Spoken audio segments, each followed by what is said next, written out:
Hola, buenas noches, ¿cómo están? Estamos transmitiendo en vivo y espero que los que nos estén escuchando después o en retransmisión puedan seguirnos sobre una idea que este sábado, 1 de septiembre del 2018, creo que es muy importante poder transmitirla a ustedes. Por eso, de manera extraordinaria, aquí estamos transmitiendo un servidor y qué bueno que se estén sumando los que nos están viendo en la plataforma de Facebook Live para los comentarios y el breve análisis que queremos hacer este día después de la instalación del Congreso General, después de los discursos que ustedes ya habrán escuchado o leído en la televisión o en los medios impresos o en los medios digitales. Es el primer congreso de mayoría de izquierda, de una clara mayoría del partido de Morena, que además es un partido nuevo, en términos estrictos es un partido que solamente tiene 4 años, 3 años de hecho, desde el 2015 a la fecha, que es cuando tiene vida parlamentaria. En fin, buenas noches, muchas gracias a Susana González, a Lilia Rosas, a Ignacio Rinza, que nos está viendo desde Los Ángeles, a Cres Chávez, a Berta Garza Flores. Qué bueno que nos interrumpo tantito en este sábado, es un día de descanso, en lo particular pues no he descansado mucho, hoy me tocó un día muy intenso desde dar clases y cubrir este asunto de la instalación del Congreso General. Y bueno, ¿por qué es el título de esta transmisión? Eh, ¿Por qué hablar del 68 mexicano y del 2018? Solamente porque son 50 años de diferencia. No son muchas cosas los que vuelven simbólico este día que cayó pues en sábado, pero es el día tradicional de la apertura del Congreso, que es el poder legislativo de la República Mexicana, que es donde está concentrada la representación del país y que supuestamente es el que debe hacer la fiscalización y el análisis de el informe de gobierno que presentan los titulares del Ejecutivo Federal. Buenas noches, aquí estoy viendo sus saludos de Pablo Vázquez desde Coacalco, desde el Estado de México, desde Chihuahua, Rubén Martínez, María Teresa Covarrubias, desde Playas del Rosarito. Vamos a vernos en Tijuana el 3 de septiembre, es decir, el lunes 3 de septiembre. A Fernando Flores Cantor, muchas gracias. A José Guillermo Salazar, a Lisbeth Ramírez Espinosa, gracias por acompañarme también en este sábado. ¿Qué fue lo que sucedió hace 50 años? Voy a poner un audio, un fragmento muy breve de Gustavo Díaz Ordaz. En la historia tradicional, para los jóvenes que nos están viendo, hubo una época en que los 1 de septiembre eran días de descanso obligatorio, y no porque fuera el día del Congreso, sino porque era el día del presidente de la República. Era cuando el presidente de la República daba su mensaje a la nación y todos se postraban prácticamente ante él. Habían informes presidenciales que duraron hasta 6 horas, como los de López Portillo. Pero este, de Gustavo Díaz Ordaz, el 1 de septiembre de 1968, un mes antes de la matanza de Tlatelolco, del 2 de octubre, es muy sintomático porque es la expresión represora y la expresión más autoritaria de aquel viejo régimen que hoy finalmente muere. Vamos a escuchar.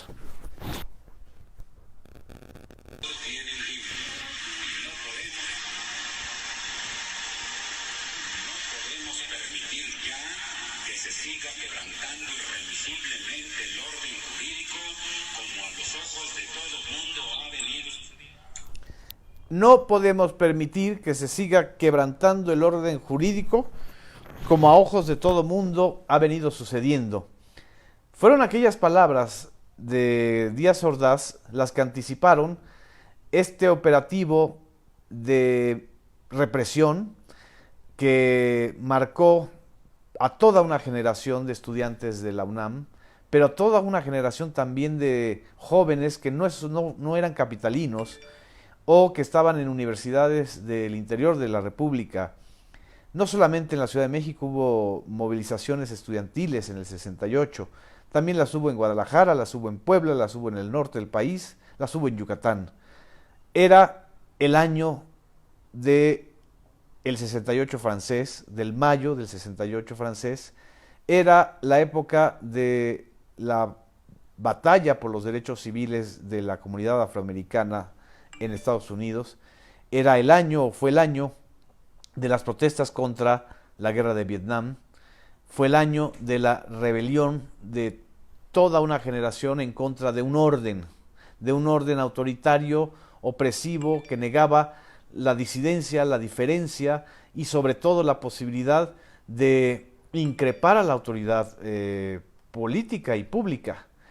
El movimiento del 68, la represión fue anunciada justamente un 1 de septiembre en el Congreso mexicano, que en esa época pues estaba en el edificio de Donceles de la Ciudad de México. Y hoy, a 50 años después, ¿qué tenemos? Pues tenemos nada más y nada menos que la instalación de un nuevo Congreso General con una mayoría muy clara de Morena, tanto en la Cámara de Diputados como en el Senado de la República. No es el inicio del gobierno de Andrés Manuel López Obrador de manera formal, esto va a suceder hasta el 1 de diciembre. En realidad es el último acto de informe presidencial de Enrique Peña Nieto. Pero lo que vimos y escuchamos en este evento fue lo que resumió de manera magistral. La verdad es que Porfirio Muñoz Ledo, que ya tiene 80 años, Porfirio Muñoz Ledo, que hoy presidió la mesa directiva y que también es un momento histórico, él mismo lo recordó, un 1 de septiembre, pero de 1988, él fue el primer legislador que increpó al presidente de la República. Y vaya que le cayeron con pamba y con picayelos, o sea, lo acusaron de todo lo que ustedes se puedan imaginar, de protagónico, que lo es, de violento, no fue violento, de irrespetuoso, tampoco fue irrespetuoso, de violentar a las instituciones, no las violentaba, porque justamente de lo que se trata en un informe presidencial es de que increpen al presidente de la República. Pues ese mismo personaje, ya no 50 años, pero 30 años después, más envejecido, evidentemente, pero igual de habilidoso y con el mismo oficio político para ser legislador, hoy en su discurso, que fue muy breve, por cierto, dijo una frase, dijo varias frases, pero creo que la frase más importante que está rescatando los medios y las redes es: esta es la hora cero de la nueva república. Es una frase que puede sonar muy rimbombante, pero en términos estrictos es cierta. Es un voltear la página, aunque no de todo completa, porque estamos haciendo el balance del último año, del último gobierno, del último partido hegemónico que quedaba en el mundo con más de 90 años en el poder, que es el PRI, y del último presidente priista que quizá llegue a tomar el poder presidencial. Lo más seguro es que si se renuevan los priistas, es incluso hasta que cambien de nombre. Ya lo sugirió el propio Peña Nieto, él quiere ser el último presidente priista. No fue Ernesto Zedillo, que le cedió el poder a Francisco Labastida Ochoa. Perdón, a Vicente Fox, y fue Francisco Labastida Ochoa el candidato perdedor del PRI en las elecciones de aquel 2000. Pero en este caso sí estamos viendo un quiebre histórico muy importante. Tan importante es que nunca hubiéramos imaginado a la bancada mayoritaria de la Cámara de Diputados gritar del 1 al 43 en el momento en que la señora Claudia Ruiz Massieu, que ahora es una mini bancada en el Senado y en la Cámara de Diputados, es la tercera fuerza política, pero no tiene nada que ver con la primera fuerza política que era hasta hace 2 días, antes de que se terminara el periodo de sesiones de la anterior legislatura. Y bueno, en el momento en que ella estaba hablando, y si ustedes quieren, les puedo poner aquí este momento, Lo más interesante fue cuando Claudia Ruiz Massieu, que por cierto es hija de un político priista asesinado pues, por los propios priistas, según la investigación que hizo también un gobierno priista, que fue el de Ernesto Zedillo. La investigación de Ernesto Zedillo como presidente, o la investigación de la PGR, que en ese entonces estaba encabezada por un panista, Antonio Lozano Gracia, determinó que el autor intelectual del asesinato de Francisco Ruiz Massieu, padre de Claudia Ruiz Massieu, la que hoy escucharon ustedes en este episodio un poco bochornoso de que está regañando a la bancada de Morena, fue asesinada por los propios priistas, por un diputado priista, Muñoz Rocha, de Tamaulipas, y no sabemos cuántos priistas más estuvieron involucrados en ese episodio. Entonces, que nos venga a decir la hija de un exsecretario general priista asesinado, ex gobernador priista de Guerrero, de uno de los estados más violentos, que nos venga a decir que ellos tienen experiencia en la visión de Estado, pues vaya que sorprende y vaya que es poco creíble, porque de lo que tiene por lo menos experiencia la señora Claudia Ruiz Massieu es de tragar sapos y además de no decir abiertamente, pues cómo el propio PRI ha asesinado a sus militantes. Es un partido que a final de cuentas también acabó asesinando a su candidato presidencial en el 94 llamado Luis Donaldo Colosio. Entonces, esto fue lo que dijo Claudia Ruiz Massieu en uno de los episodios más interesantes.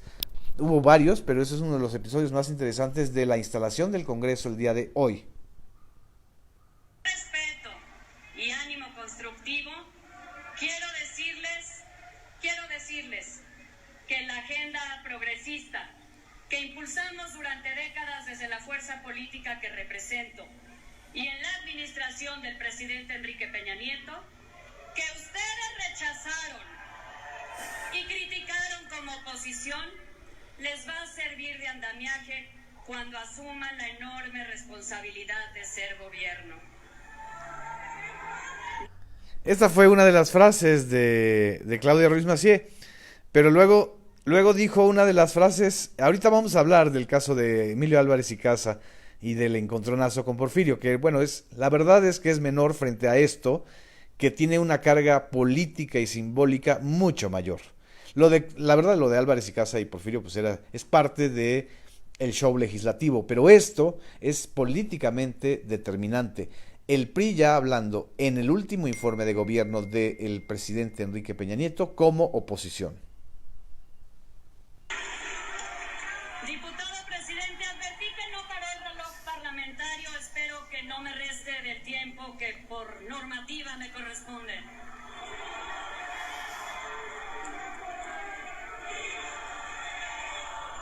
Nosotros vamos a honrar la confianza que quienes votaron por nosotros nos otorgaron.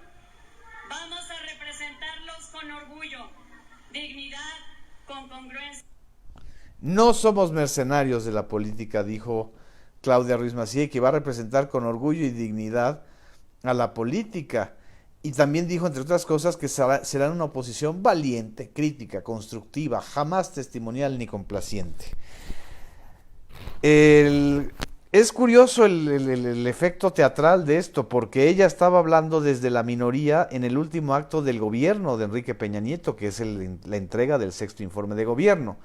Y por eso hay y hubo una virulencia y una serie de señalamientos, de gritos, de fuera, de traidor, de a Peña, de mentirosa a ella, porque además era la bancada mayoritaria.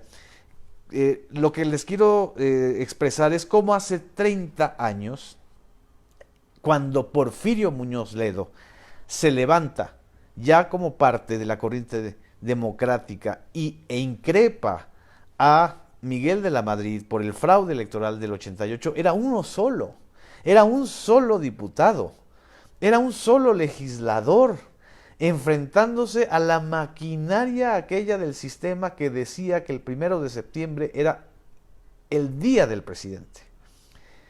30 años después, eran más de 300 legisladores que ya son la mayoría legal y legítima los que están increpando a la minoría que todavía está gobernando, porque no ha terminado los meses de gobierno del sexenio de Peña Nieto, y cuando ella les quiere dar lecciones de cómo gobernar y cómo ser oposición, pues evidentemente ocurre lo que ocurrió hoy en la Cámara de Diputados, en la sesión del Congreso General. Peor aún, si lo comparamos hace 50 años, cuando Gustavo Díaz Ordaz da la orden, prácticamente la amenaza de mandar a reprimir al movimiento estudiantil, ¿cómo comparar eso con lo que hoy vivimos en la Cámara de Diputados o lo que vimos? ¿Verdad que sí? Tomasa ya me está increpando, Tomasa, que creo que en algún momento va a tomar la tribuna, con lo que vivimos el día de hoy cuando se le echó en cara la represión de los 43 estudiantes, los miles de desaparecidos políticos, la represión en Atenco, pues que es responsabilidad del propio Enrique Peña Nieto como exgobernador del Estado de México. A Omar Torres le mando saludos hasta Morelos. Dice Rafael Domínguez, por fin los priistas sintieron el desprecio en un territorio que ellos estuvieron acostumbrados a dominar, porque cuando llegó Vicente Fox al poder, todavía los priistas eran una de las bancadas más grandes. En este momento son de las bancadas más pequeñas en la historia de toda la historia priista. Me dice el cara de Zaragoza gobernó en el 68 en el PRI, fue la ciudad Cerdán, Puebla, y hoy su réplica, me están hablando de Gustavo Díaz Ordaz. Lo que señala también Muñoz Ledo para tratar de calmar a la mayoría que estaba increpando a Ruiz Massieu es: no ejerzamos una democracia colérica. Y la frase es muy buena, porque además la cólera que hoy se reflejó, o la cólera más bien, o la ira que hoy se reflejó en la sesión, es el final de una época. Es la ira que tenemos los ciudadanos mexicanos, o que tuvimos, o que tenemos y que sentimos, sobre todo cuando nos están estampando los spots de Peña Nieto con el dinero nuestro, diciendo mentiras. Evidentemente esto se está reflejando en la sesión del Congreso. Y bueno, lo que me preguntaban del caso de Emilio Álvarez y Casa, que él quiere tomar la tribuna como diputado independiente, cuando en realidad llegó como diputado de la coalición del Frente por México, o por México al Frente, que era la que encabezaba la candidatura presidencial de Ricardo Anaya. Cuando ya es electo, Emilio Álvarez y Casa dice: no, pues nosotros somos de la plataforma Ahora, pero la plataforma Ahora no es un grupo constituido como bancada. Para que haya una bancada se necesitan 5 diputados mínimo.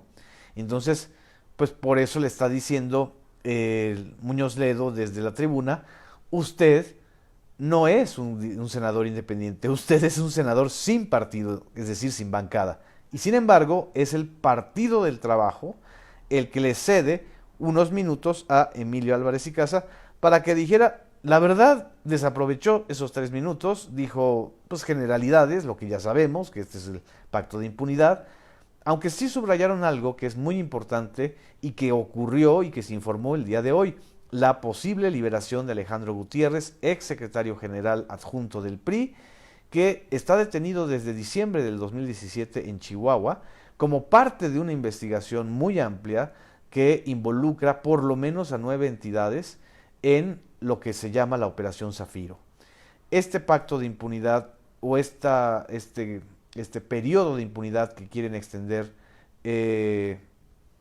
los priistas de aquí hasta diciembre, pues evidentemente lo estamos observando en el caso de Chihuahua. ¿Por qué? Porque las pistas de Chihuahua, o las pistas del caso de Alejandro Gutiérrez, no solamente llegan a Luis Videgaray, como ha señalado el propio gobernador panista Javier Corral. Las pistas llegan al propio Enrique Peña Nieto. Entonces vamos a vivir todavía meses muy intensos de transición entre un gobierno y otro, pero no podíamos dejar pasar esta fecha. Hay que recordar también que fue bueno el discurso de Mario Delgado. Mario Delgado prácticamente pues les está diciendo: ustedes nos dejaron un país en ruinas, entonces hay que reconstruirlo. No solamente reconstruirlo en términos literales, es decir, hay todavía zonas muy afectadas de los sismos. Lo dice hoy, el día que además el Tribunal Electoral del Poder Judicial de la Federación revocó la sanción de 197 millones que el INE le había impuesto a Morena. No solamente hay una reconstrucción física real del país en entidades como Oaxaca, como Chiapas, como Morelos y por supuesto la Ciudad de México. Es también la reconstrucción moral, ética y por supuesto la reconstrucción política después de 18 años de fallidas alternancias sin democratización, después de 30 años de gobiernos neoliberales en los cuales hemos vivido 5 crisis económicas. Hay por lo menos 2 generaciones que han vivido en las crisis económicas y también la reconstrucción histórica, que esa es todavía más importante y que además no les corresponde a ellos, nos corresponde a nosotros como ciudadanos. En fin, les agradezco, muchas gracias también por sus comentarios, les agradezco su presencia, coincido, estuvo muy bien Mario Delgado, los demás, la verdad es que yo esperaba un mejor discurso del senador, ex senador y ahora diputado federal Juan Carlos Romero Hicks del PAN, pues un discurso bien articulado donde dice que no hay que creer ni en la leyenda rosa ni en la leyenda negra del final del sexenio, pero no hubo un planteamiento fundamental, la verdad. Yo creo que el PAN, por cierto, la segunda fuerza política del Congreso y del país, desaprovechó la oportunidad histórica que tenía. Y bueno, pues ya los perredistas o el diputado que habló del PRD, pues lanzó sus 13 propuestas, igual que las de López Obrador, pero ya son una bancada muy pequeñita. Y ya el Partido Verde, que siempre está de tapete con quien tenga el poder, pues se puso de tapete con Peña, que todavía no sale del poder, y también se puso de tapete con López Obrador, que todavía va a tomar el poder. Entonces, el Partido Verde es el partido del tapete verde, no del tucán. O sea, ellos se ponen de tapete porque ese es su negocio. En fin, muchas gracias. Nos vemos la próxima semana. Les agradezco mucho que compartan este análisis, este video. Es sábado, 1 de septiembre, pero creo que vale la pena hacer este cierre histórico.